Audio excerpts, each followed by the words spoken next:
We have four fantastic speakers who all come from the tech ecosystem and who have been thinking about different aspects of this. Ravi Iyer, Cameron Ashraf, Helen Yusuf Hailuk, and Daniel Odoko. And they will introduce themselves when they begin to speak.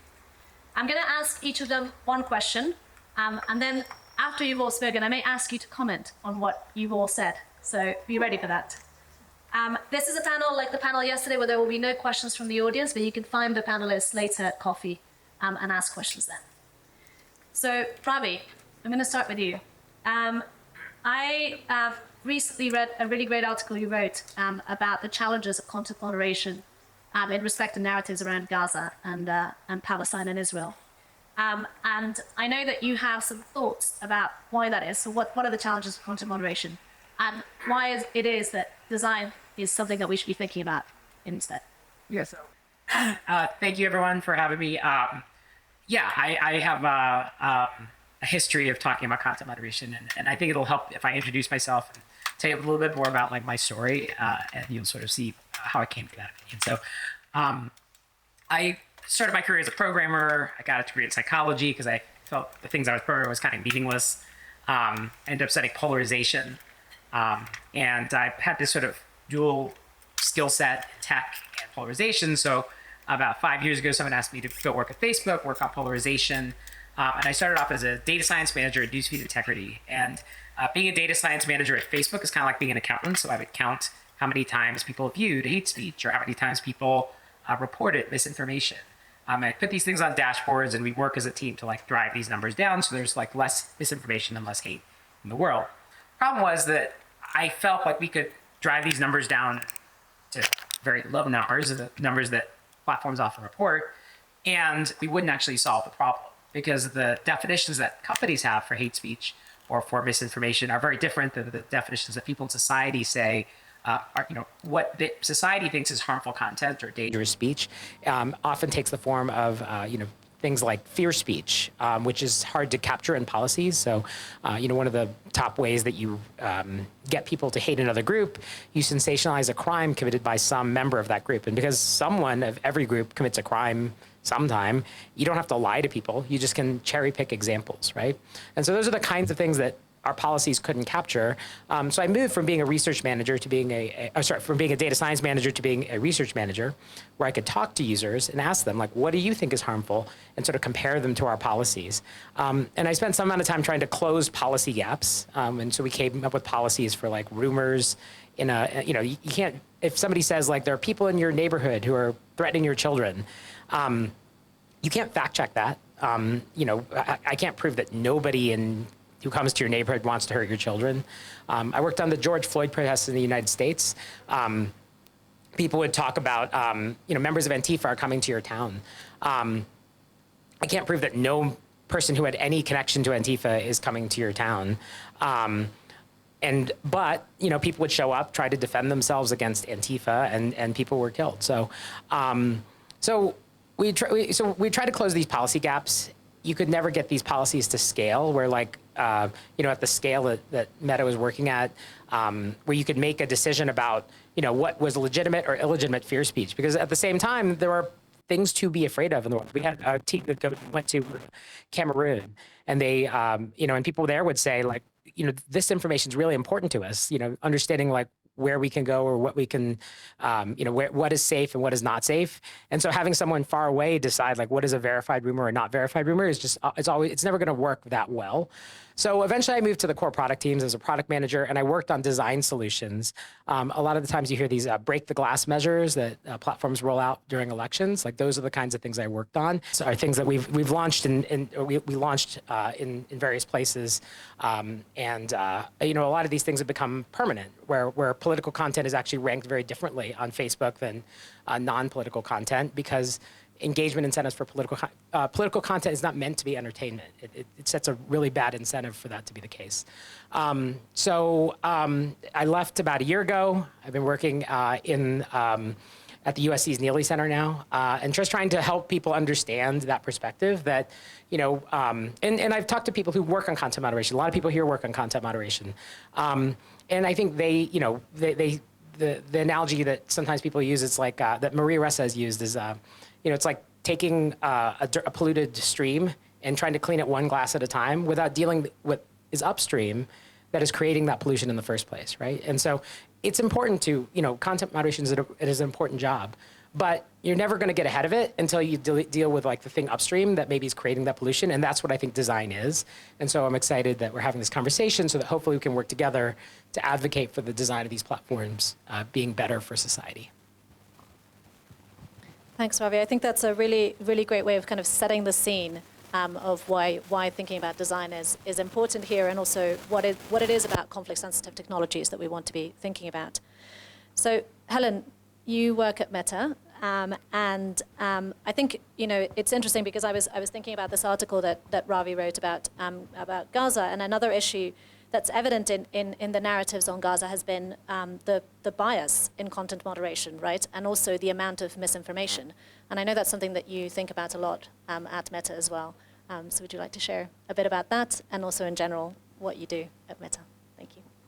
It's okay. Okay. Thank you so much. Thank you for the opportunity to come and speak as well. I think this is very relevant for us as Meta, but also as a society to have these conversations to happen. So my name is Helen Youssef. I work at Meta as public policy manager. Most of the things Ravi mentioned what happens in the back end of those technologies and what kind of measures that we put, including the break the glass measures, especially when it comes to sensitive situations like elections or conflict situations. What I want to talk about is, maybe let me start with the Meta's mission. I think in every event that there is a Meta person, we always start with our mission. So the mission is Meta builds technologies so that people build communities and then bring the world closer. So that experience should be a positive experience. And then we do not believe that building technology for bad content, as also Helena was saying in the beginning, is not the intention of why we build this technology. So this technology is about bringing people together and then having people have good experiences. So the design, yes, as Javi said, but I also want to talk about maybe the scale and also how complex things are when it comes to these technologies and the way they are built. The scale, I want to talk about how many billions of contents. I just want you to think about how many billions of users are there, and then also how many billions of content we see every day. So content moderation is not going to be the only option, yes. Yes, the back end of how we build these technologies is very relevant. But in those buildings, what I want to also pass as a message is what kind of information and message we have is very relevant. What I'm saying is this. So as Meta, these technologies, we build technologies so that we have technologies that are going to detect harmful content, but also we have human reviewers who are going to see these things and identify content that is contextually, linguistically relevant for the context that we are working on. So for that, I think we continue to help people remain safe for now, but also continue building those technologies that are going to detect bad content or harmful content on our platforms. For that, what we do is also this human bit of it is also very relevant. That's why what I also think these conversations are relevant. I think the silo approach that's there, that technology is this way and the rest of the world is not the other way, and that we don't work together or we don't listen to each other is not going to work. So what we believe is bringing those voices from both users, but also other partners and stakeholders who are on the streets. It really gives me great pleasure to see, we have a technology department. We have a digital democracy department who's actually looking into these things and how technology plays into democracy. So what we have is, for example, having trusted partners. We have a program called Trusted Partners where we have CSO partners who give us the context and then those nuances of each space so that we have those things integrated into the designing of these technologies. Having those is very relevant for us. And I think having this approach of bringing all stakeholders together so that we discuss and then have those insights, because this is a very dynamic space. This is a very evolving space. So that is also a very relevant thing that I want to have us discuss. Thank you so much. Thanks, Helen. And I really appreciate that. I think I can also say BuildUp is a trusted partner as well. And one of the things that I appreciate about the dialogue with Meta is there's always a push and pull, right? We don't always agree, and yet we stay in dialogue about, what is it? What is the kind of content that is going to be harmful in these situations? And what are we worried about that we don't think you're doing enough about? Or what are you doing that we really value and that we want to highlight? So, and I think that's going to help me segue into Cameron, the question I wanted to throw your way. So one of the principles that BuildUp lives by is something that we call multi-partiality. It's actually not our concept. It's something that we have borrowed from the peace building field at large. And the concept of multi-partiality is that you're not impartial. You're not removed or detached from the parties in a dispute or a conflict, but rather you are part of it, and you consider every opinion an invitation to conversation, as long as it doesn't deny the humanity of anybody. I think this is something which I would love to hear how you handle from your perspective in Wikipedia. And I know you have a very particular example related to the invasion in Ukraine, and we'd love to hear that. My name is Cameron Ashraf. I'm the head of human rights at the Wikimedia Foundation. I'm also a professor of human rights and technology at Central European University in Vienna, Austria. And many years ago, I co-founded Access Now, which is a really large digital rights and human rights and tech organization some of you may have been familiar with. And I think for the perspective, the question that you're asking, I think that the founding of Access Now is really important for what I bring to the team that I'm part of, is that Access started I'm half Iranian, and in 2009, there was a lot of protests that happened in Iran as a result of the elections. It was really the first Twitter revolution as they desperately tried to, take ownership of that movement at the time. But so the organization was started by activists, myself included, and a few other people who were really mostly Iranians, who were really touched by what was going on and how people's voices were being silenced. So I won't go too much into that background, but so bringing to Wikipedia, the human rights team that I lead, we have more of an activist background, less so. None of us came up through, a sort of a corporate system, if you will. And I don't mean any disrespect that way. We came from an activist background into this space. So we're coming, with more of an activist mindset. And so I think that the question of the multi-partiality is very interesting. And I'll talk a little bit about Wikipedia and how it works, because it might be quite surprising to many of you. It's actually really annoyingly and radically democratic. Democracy is also really annoying because you have to take other person seriously, right? You have to be like, oh my gosh, you have needs too? What the heck? But that's how Wikipedia actually operates, which was a surprise to me, and that we actually have to operate with regard to multi-partiality, both in dialogue with the volunteers and in partnership. And I consider these two things to be separate from our perspective, because it's one thing to be in dialogue. Just because you're in dialogue doesn't mean you're in partnership. So, for example, if there is a concern that's going on around disinformation or content moderation, we actually cannot change the content, contrary to many of the conspiracy theories that are out there. We actually have to work with the community there and say, hey, this is what we're seeing. This is what's going on. What are you seeing? What's going on with you? Right? And how can we be in dialogue about it? Sometimes they may disagree with our assessment. They may say, this is maybe you're talking about something that's pro-invasion of Ukraine, and this is a legitimate side of the picture from one perspective. And so this is part of the conversation that we have to be in. And this makes working with multi-partiality actually a bedrock of how the human rights team and how the project itself, the other wiki projects included, have to actually operate when it comes to designing technology in conflict situations, because we have to act in partnership and in dialogue. And I think that an important part of this whole thing is that we've talked about like dangerous speech and about how content can be problematic. But one of the things that therefore we have to work on, because we work in partnership with the community and not top down, is that relationships can be harmful. People can come in and become editors of Wikipedia and build, sort of administrative power within the platform, based on either potentially manipulate people, being under the pay of state organizations and so on. So it creates a bit of a challenge for us. So with regard to, when Russia invaded Ukraine, I remember I had just come back from that movie, the wonderful Japanese movie, Drive by Car, that won the Academy Award for Best Foreign Film. Incredible. They just had come back. I was at the door, opened the door, and then my partner, so who's from Finland, who close to Russia, was like, oh my gosh, Russia's invaded. So that we had to immediately spring into action because we had, the way the human rights team works is, again, we work in partnership.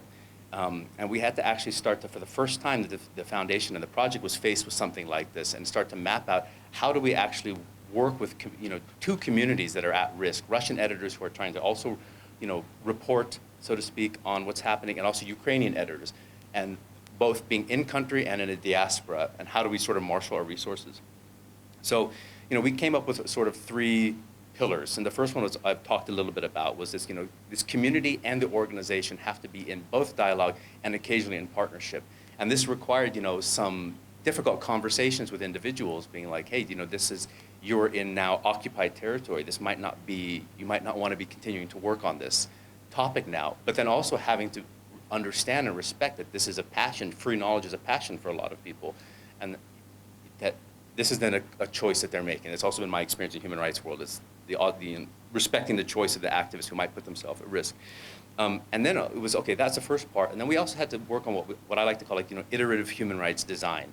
And this was, taking this partnership that we had established, and also intra-organizational partnership. A lot of people are encountering these kind of threats for the first time.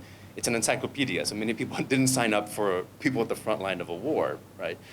And so this was also like, okay, how do we actually take feedback? How do we feed it into design or processes, whether they're internal workflow processes with external partners, trusted partners, and also with the community, and then, keep testing out various approaches and seeing what works, what resonates, what helps to protect the community, protect the different voices, even though we may not agree with them, even though I may not agree with some of them, but also being sure that we're able to, iterate on human rights principles, putting humans first.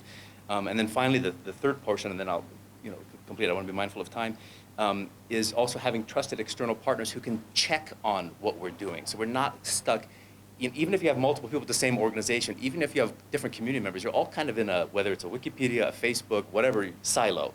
So having people, from left field, so to speak, diverse groups, digital security groups, hardcore human rights, anti-capitalist groups, to be able to sit and take a look at what we're doing and give us critical feedback so that we can keep people first with what we're doing as much as possible within a big, organization. So hopefully that answers some of the question about how we kept multi-partiality in human beings as much as we can as human rights activists at a big organization center.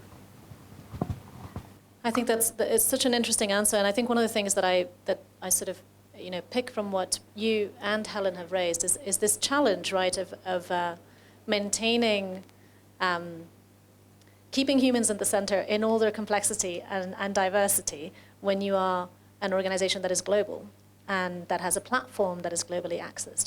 That's an incredible challenge. So it's been really, really interesting to hear from both of you. And that might help me segue over to Daniel, who comes from Ushahidi.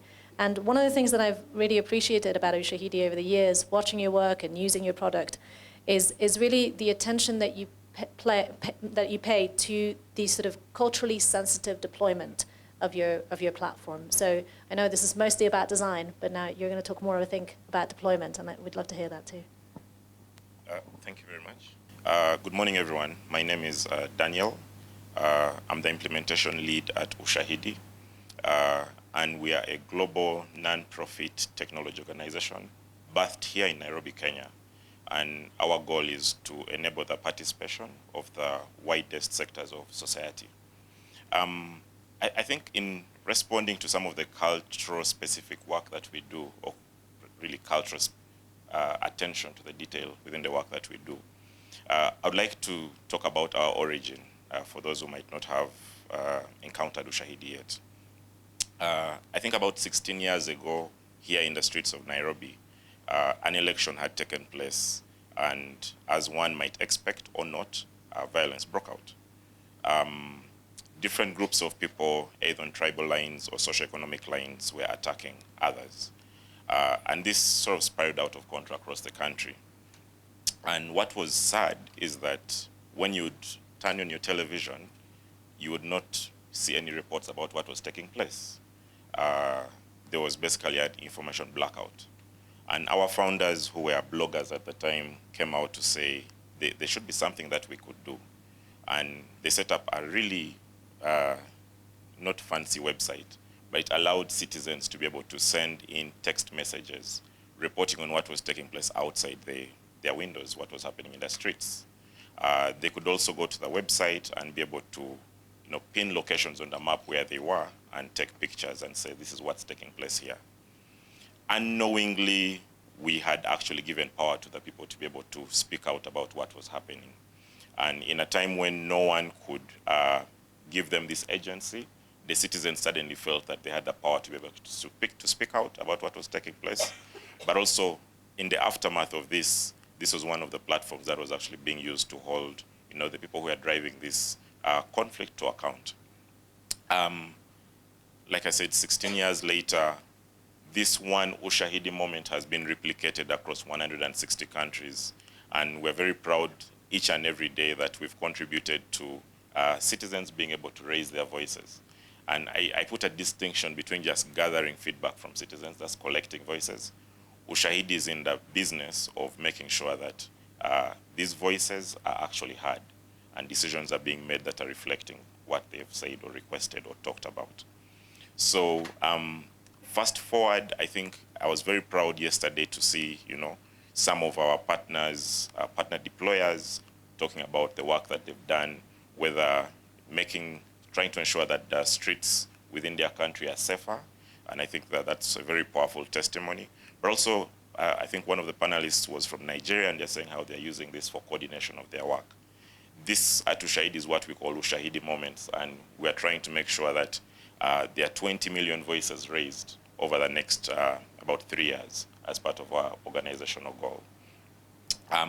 So in terms of making sure that we respect the cultural context of the deployers, people who are raising their voices, we have adopted certain design principles at Ushahidi, and I think the first one that many of you might know about is that we're actually an open source technology.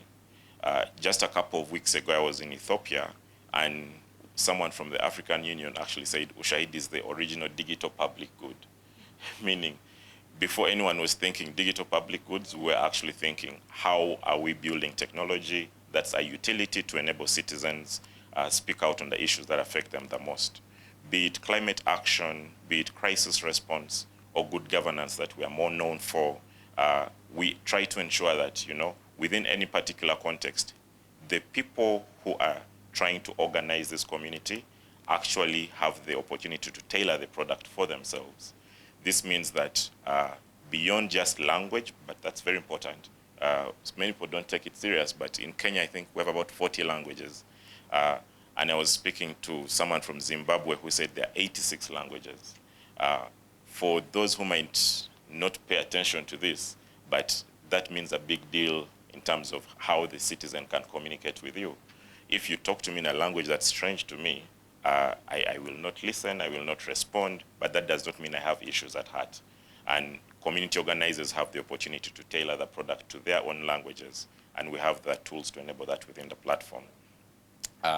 There's privacy by design. I think yesterday in one of the sessions, someone asked, the fact that how do you deal with authoritarian governments, for example, that instead will try to use the Ushahidi deployment as an opportunity to mine data about maybe communities that are being targeted.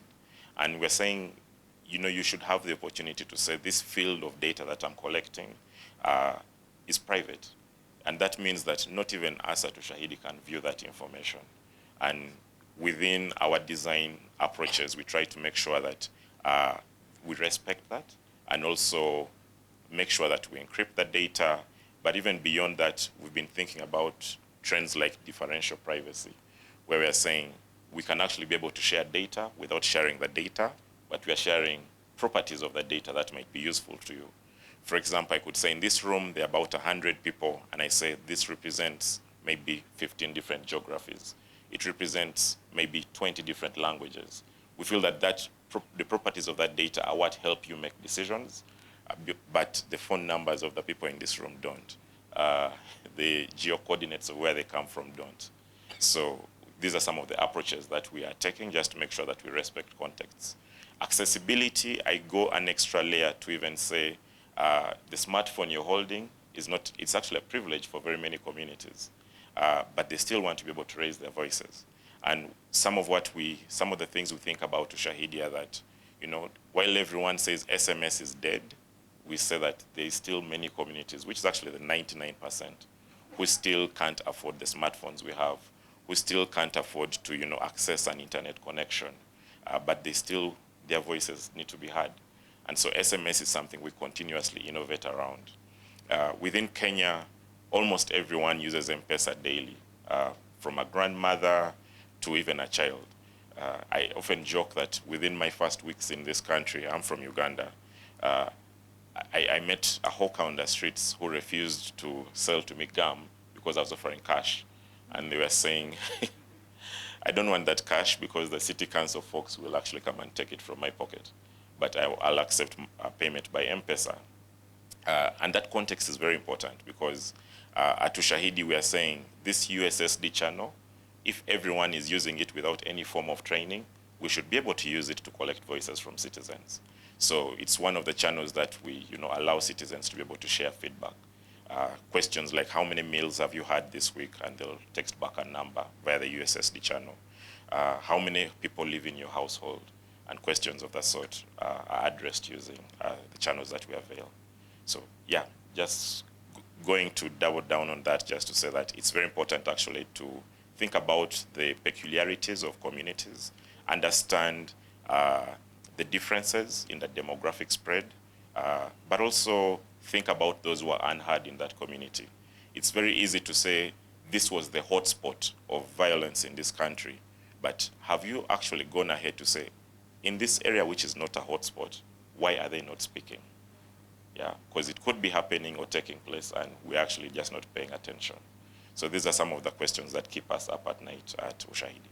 Thank you.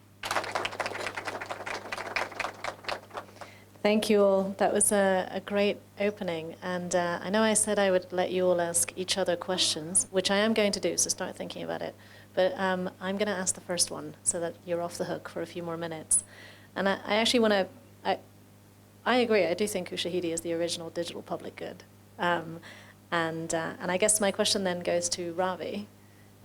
If we are to, I mean, I don't know whether we could aspire to all large tech platforms also being digital public goods, but for platforms to serve the public good better, what kind of design changes would you actually recommend that we think about? I think there are two myths that people have at platforms that I think it's not no one's evil, but I think they're very convenient for the business model. And one is the myth that what people engage with is what people want. And then the other myth that exists is that these are democratic squares where everyone has equal voice. And I think if you attack those two myths, the design changes kind of follow, right? And so as far as what people engage with is what they want, the analogy I sometimes use is to junk food and healthy food. Or, if you put a plate of donuts in front of me, I will eat them. But I don't aspire to eat more donuts in life, right? Like I aspire to eat healthier food. So there's two kinds of want. There's like what I will eat in the moment, and then there's what I aspire to consume. And the same thing is true of our information content, right? Like if you can put a fight video in front of me or something disgusting or something toxic and sensational, what did one politician say about another? And I might pay attention to it. I might watch the video, but I don't want more of that. And so one simple design change is not assuming that what people engage with is what they want and asking them what they want, giving them some ability to say like, look, I engage with that, but I actually don't like that. And so I don't want to see more toxic political content. I don't want to see more fight videos. I don't want to see more overly sexual content, right? So that's one. And then that's especially important for political content, which we don't want to have that sort of sensational element. It's really important for health content. We don't want health content to be the most entertaining thing possible, the most engaging thing possible. So there's a set of design changes that are just around removing engagement incentives. We actually have, if you Google the USC Neely Center Design Code, we have them all written in more detail. And our hope is that people who engage with platforms can continue to do the great work of moderation, but also, advocate for these design solutions so that tomorrow's queue of things to moderate is smaller than today's queue, right? So you're attacking these things upstream and you're treating these problems you're seeing like bugs. Like why is this happening? Why does this keep happening? The other myth about these platforms being democratic, if you actually look at who gets distribution on these platforms, often it's a small percentage of people who are getting an outsized voice, right? And we would never put up with that in society, right? We would never let one person speak for the entire time at a meeting. We take turns. And so there are simple design changes you can make to simply like rate limit. How many times can people comment? How many times can people contact a stranger? Having simple rate limits. How many times can people invite people to groups? And if you're having problems with, comments that are terrible or groups that are growing that are, having a negative effect on your ecosystem, look at those rate limits, ask platforms what those rate limits are, ask for more sensible rate limits when you get those answers. And then the other thing you can do is that privacy defaults. And if you have this combination of rate limits and privacy defaults, it makes everyone safer because, the bad actors can't go and research and try to harass people at scale as easily. And then it's harder for them to contact people because, by default, they're already private, right? So there's just a couple of the design changes that we advocate for. I know there's 50 plus global elections next year. We hope that people, the break the glass measures the platforms do, they're admirable. They're not done equally in every place. Some of them should be done more permanently. Like, if they do it for 3 weeks before an election, is that really having the impact it needs to have when, all that campaigning occurred long before it? So I'm hopeful that people can take some of these design changes and advocate for platforms to do it in their countries, advocate for platforms to do it permanently. And I think if we all speak together, we can get beyond like tech is good or bad and just be specific about what we want them to do better, and hopefully they'll listen. Thanks, Ravi, for that. That was a really nice summary of some of the things that we can think about quite practically. I have about a million other questions that I could ask the rest of the panel, but I really do want to offer you an opportunity to ask each other questions. So I wondered if any of you have a question. Dun, dun, dun. Yeah. Thank you so much. It's very interesting to hear your perspective. So my question is this. So in as much as I believe in giving people the agency to say, yeah, this is what I want, this is not what I want, and then integrating those into the designs, the complexity that you mentioned in the first, in your first statement was that, yeah, for example, hate speech is not understood equally or the same vein in every country. There's no universally agreed definition of some of the things, like including violence and what's violence and what's violence inciting. So in as much as I believe in giving people the agency, not everyone is at the same level of understanding and not at the same level of digital literacy levels. So what I want to see is, where do you see that bit of intervention in this whole designing bit? Yes, including the voice, but also, are we sure that we're going to get, because that's also going to perpetuate the inequality that you mentioned. Not everyone is having equal chance, and some because they don't want to be engaged, but some because they do not know how to, especially in some parts of the world. I think design is still, so privacy default is really aimed at, I think a lot of people sign up for these platforms and they don't understand that they're visible to a lot of other people. So I think there's a lot of design solutions that I think are important for, especially for people who are low in digital literacy. I don't think that the things we advocate for are going to solve every problem. Like, there are still people who are going to consume misinformation, who want hate speech, but I don't think platforms are responsible for every bad thing that happens online. I think they are responsible for not designing spaces that encourage bad things to happen. And so I think if we could just get to a place where, if somebody wants bad information and seeks it out, I think that's just how the internet works. They're going to be able to find bad information and seek it out. But we shouldn't be pushing it to them. We shouldn't be recommending it to them. And so things like engagement models that, recommend the next video that you watch is like the most watched video, which often is this, divisive political thing in some places, like that we can stop. And that, doesn't require digital literacy. It just, like the person who's getting that video has no idea why they're getting it. They don't have to do anything. If we just stop optimizing for engagement for political content, they will see less of that stuff to begin with. And you don't need them to use a tool to tell you what they do or do not want. I think there is certain design choices, and I think all of you or none of you can speak to this, but there's certain design choices that have sort of been accepted as best practices by tech. I think, Ravi, it's a good thing you mentioned something around filters, for example. Harmful content, say I don't like this content, and then you might not view that content again. When there is content that maybe is targeted towards me, there is the option to maybe delete comments, you know. And there's something you mentioned around platforms trying to check how they are designing or optimizing for engagement. So I like to think about algorithms as like an engine that is designed to push profits by organizations, by tech organizations, by big tech. How are we thinking about these design choices in the sense that the algorithms are actually addressing these challenges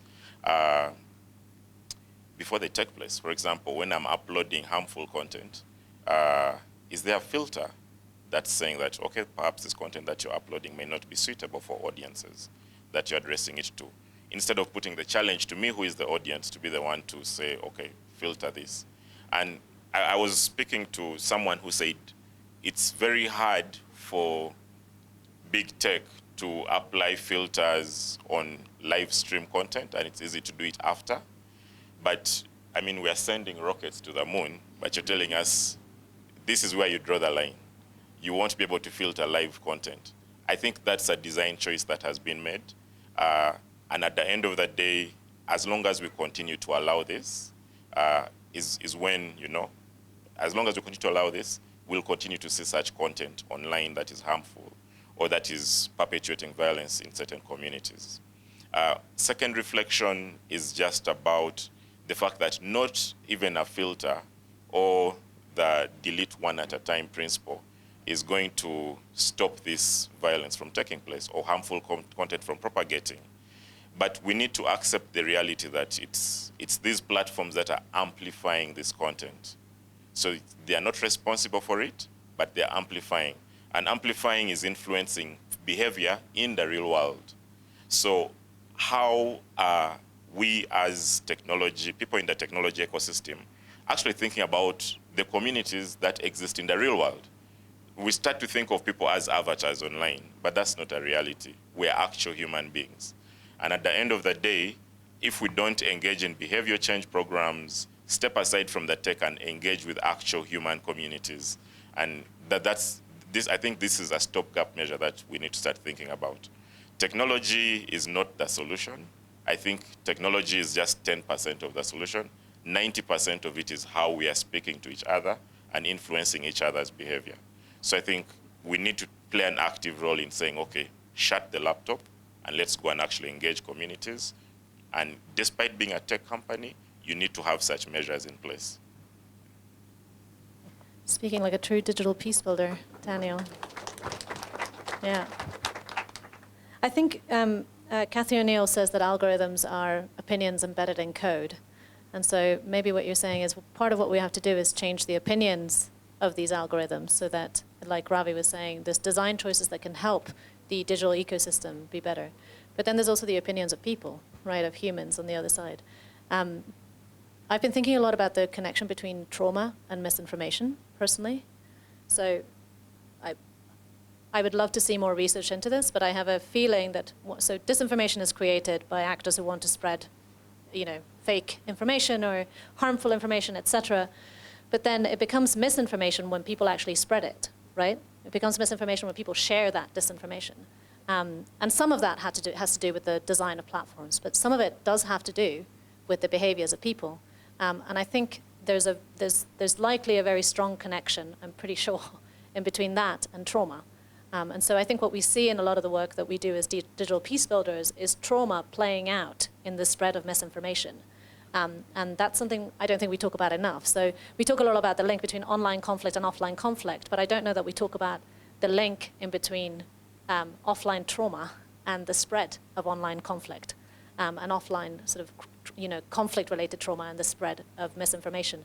I think it's definitely something that we've seen again in Gaza and Israel, but also actually in Ukraine and Russia. And I'm sure in lots of other places. I think this connection you're making is really interesting. Sorry, that was my reflection, but just kind of happened. Cameron and Helen, do you have questions for other? Oh, Helen, you already did one. Sorry, Cameron and Ravi, do you have questions for? But one of the things I really value in these kind, of spaces is that we can create like more of a safe space to have some more difficult conversations. And I think something that I really value hearing in the tech space is like what is honest reflections of what we actually should be talking about. Like I think talking about trauma is really, really an important thing that we're not talking about. It's like trauma's like this big elephant and we're going every other way. And also the trauma of consuming disinformation. That's something I what happens to the individual who's lost in that? And I think that's something it's tough to go there because then you get into that trouble that people actually exist, Yeah, exactly. But I would love to hear from each of the panelists, like what is something that from the bottom of your heart or as close to the bottom, I get around stage, it's a little awkward, that we really should be talking about in this broader space. I'm really, really interested to hear that. So maybe I'll start with Ravi and then go this way. If you would like to answer, by the way, sorry, I don't want to put you on the spot. Something that from the bottom of your heart you wish we were talking more about, but that maybe out of a sort of like having to be a little careful sometimes in conversations, it doesn't get addressed when it comes to these issues, right? Like I just named trauma, which is one elephant in the room. What are the other elephants in the room? Okay. I think we need to be talking about equity a little bit more. And I think my reflection is closer towards data equity, but also a bit more about representation. There's this meme I see online, I like to put it in some of my decks, where there's a bunch of people standing on a pavilion and they all can't view over it. And others need a ladder and a step higher. And without that, they won't be able to view. So even in handling data, I think when we think about from the design approach, right from the get-go, if you have not designed whatever product you're putting out there, or even statements, or even conversations like this, to make sure that historically marginalized communities are represented, then we continue to perpetuate, that underrepresentation.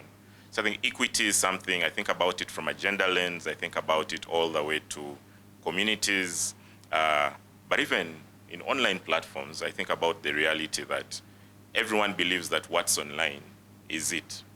And I've had the unfortunate experience where we're talking about a community that didn't appear on a map. And someone says, so what takes place there? Like, it's nothing. On a map, it's a white space. And it's easy for someone to say, there's nothing happening there. When each of us is moving around Nairobi, we're trying to look through Google Maps, for example, and we're using this to find our way around. But if it was a community where this didn't exist, then you don't know that there's an entertainment space here. You don't know that there's an art space here. You don't know that there's a human rights activist here. Basically, it's white space. So equity representation are things that I think we need to think about a bit more within our respective spaces. Yeah. So I thought of something.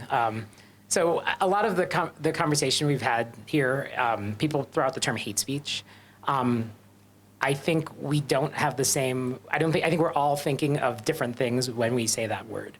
And so I don't think we agree what is harmful content, and that's part of the reason why when you throw out the idea of filtering content before it goes up, I have trouble seeing how that would work, because I just, we internally, we would try to look at examples of hate speech and see if we agreed, and even people who are building these policies often just can't, it's fine for the ideal example of hate speech, which we all have in our head about calling for violence against a group, but that's not how people often talk. They talk in much more, circumstantial terms. They hint at things, they ask questions, they tell personal stories, they talk about the news in sensational ways. And so it's just much harder to define these things. And so that's, something I think we don't talk about enough. I think we just throw out we should have less hate speech, we should have less misinformation, and we don't realize we're actually all have different things in our head. And therefore, it's not going to work for us to, just remove that stuff. And then I have a question maybe for Helen, I guess, if you, how do you feel that Meta is, do you feel like Meta provides equal resources or adequate resources for to following up the idea of equity for like the global South and the global community versus like the United States or sort of the places where they make more money? Yeah, thank you so much. Thank you for that question. But I also want to, I was thinking about the question and what shall we discuss more about. I think these are things that are discussed, but I don't think they're being discussed enough, is transparency and accountability. These are the things that I would like to hear more and having more conversations going around, whether it's holding tech companies accountable and also who's responsible for what. I think those are the things deep conversations need to be around on. So I think also in that same vein, to answer to Ravi's question, asking those tough questions of resource allocation or representation of global South and what is happening in a company is also very tough and then good conversation, I think, to have all the time. If you ask me, yes, there are some who are getting more attention and more resources than others, but I wouldn't say, oh, this part of the world is getting more resources or more attention. I work, for example, I specifically work in this region, and in this region meaning Eastern Horn of Africa region, and I feel like we have enough attention being given to countries that are specifically conflict zones and conflict situations, and we give enough attention to countries that are going through elections, whether the BTGs are working in there, or are we having our platforms being used to interfere or undermine electoral processes or any democratic processes. So I see issues getting relatively, let me just be relatively equal attention, because those are the issues that are putting people in danger, and I think promoting also people using our platforms to promote hate or harmful content. So I think that those conversations need to happen. More transparency and also accountability is very much needed. From whom? I think that's also another conversation that we need to have. Are governments the right actors to hold this tech companies or other actors in the space accountable, or is it CSOs? Is it activists? That's also a conversation that we need to have, I think. Wonderful. So we are almost at time. So I just want to ask you if there's one more thing that you wanted to share on this panel that you didn't have a chance to. Now is your chance. But please keep it to a short comment so we can wrap up the panel. So one more closing statement that any of you would like to share. Well, let's try this again. Okay, good. We've had an uneasy relationship, my friend. So I think the one thing that, basically to answer my own question in a way, and to answer your question, I think is that we often forget in these sort of the tech spaces and in a lot of organizational spaces that it's really the people that really matter, and it's not just the building peace externally or building human rights externally or any of those sorts of things, but how are we really fostering it with ourselves and our relationship with ourselves, and then in our relationship with the people who are closest to us. Because in my experience, having done human rights since 2009, I can make a much bigger impact and change in a positive world with my team, with the people right next to me, with the people I interact with, how I engage them, also how I engage with myself. Am I being sure I'm taking a break or respecting myself too? And I think that oftentimes we can get a little lost in many of these kind of conversations in maybe making a 1% impact on somebody when there's potentially a 90% or 100% impact in front of us. So I think that would be one thing also from the design perspective with technology, is when we're also putting out technology, deploying it, are we doing it with this sort of principles of basic human decency and dignity foregrounded first here, even if it means that what we put out might take a little longer or be a little slower. So I think that's my sort of final human takeaway there. I mean, I'll just end just to repeat a thing that I said earlier, just because how many things can you actually take away from a talk? So if you take this one thing, because so many of you talk to platforms, so many of you are working on moderation. I just would love for people to start asking for, if you're seeing the same thing over and over again, ask for them, ask why, and see if you can figure out a way to attack these issues more upstream versus dealing with it, on the day-to-day attacking the same issues day after day, I think for many of the people I talk with gets very tiring, and they long for a more sustainable solution. So hopefully some of the ideas that we've talked about design can give you the language to advocate with these platforms for the kind of platforms you deserve. I think my closing reflection is that it takes a village to see the change we want to see. Just also borrowing from some of, I think you talked about, Helen, I think about not working in silos, and I think just around collaboration. We all do different work, but if we all aspire towards a certain change or a new reality of things, we need to work together. I think within Kenya, there's a coalition that I think we'll be having a session later this afternoon, and part of what they're doing is putting together efforts around content moderation, addressing hate speech, harmful content, and this coalition is actually put together by state actors, non-state actors, academia, CSOs, and all of these groups have come together here in Kenya to say, okay, how do we address this? How do we ensure transparency and accountability? So I think it just takes a village to see this change. I think most of it has been said, but for me, I think social media has the power to be the force for peace building and then also human rights, and then that's Meta's commitment, and that's why we build the platforms that we build, and we continue to collaborate with whoever is willing to collaborate with us. So I think working together again and remaining to hold each other accountable and is the way forward. So if I had to pull out one thread from that, is just keep talking, which is good because we're at a conference where we're going to be talking, but also a build-up, we often talk about being careful with each other so we can be dangerous together. And I think that this is a pretty dangerous panel in that you all have some fantastic ideas about change, dangerous in the good way. So thank you. That was a real pleasure. Please give our panelists a round of applause.